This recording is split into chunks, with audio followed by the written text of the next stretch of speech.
اسلامی ویڈیو دیکھنے کے لیے نیچے دیے گئے لال بٹن کو دبا کر ابھی سبسکرائب کریں، ساتھ میں بیل آئیکن آل پر پریس کرنا بالکل نہ بھولیں۔ اللہ پاک کے بندو اور یہ نیا فیشن رہن سہن کو بڑھاوا دینے والوں، 5 انگلیوں میں 5 انچ کے ناخن رکھنے والوں، یہ ویڈیو صرف آپ کے لیے لایا ہوں۔ اللہ پاک نے ہمیں 1,70,000 مخلوقات میں سب سے بہتر چنا ہے۔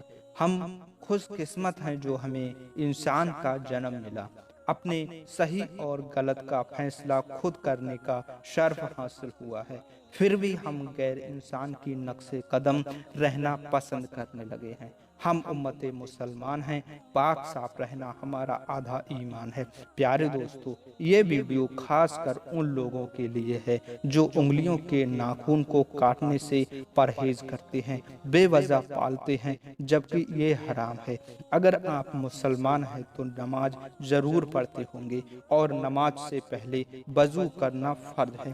پیارے دوستو، اگر وضو مکمل نہیں ہوگا تو نماز ادا نہیں ہوگی۔ دوستو، اب بات کر لیتے ہیں بڑے ناخن سے ہونے والی تکلیفیں جو وضو میں ہوتی ہیں۔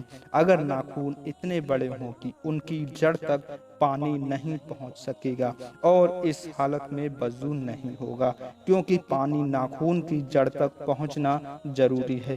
ناخن کی جڑ سے مراد ہے کہ ناخن کی وہ حصہ جو انگلیوں کے گوشت سے جڑا ہوا ہو۔ اگر ناخن اتنا بڑا ہوا ہے کہ ناخن کے نیچے میل کچیل جمع ہونے لگے تو ناخن کا کاٹنا ضروری ہے تاکہ پانی جڑ تک پہنچ جائے۔ بصورت دیگر وضو نہیں ہوگا اور نماز نہیں ہوگی۔ دوستو، صاف صفائی کا بہت خیال رکھیں۔ پیارے دوستو، مزید ویڈیو دیکھنے کے لیے چینل کو سبسکرائب کریں۔ یہ ویڈیو آپ کو پسند آئی ہے تو لائک کر کے آپ کا کیا خیال ہے اس بارے میں تو کمنٹ باکس میں کمنٹ کریں۔ میں ہوں محمد سلیم، ملتے ہیں ایک نئی ویڈیو کے ساتھ۔ السلام علیکم ورحمۃ اللہ وبرکاتہ۔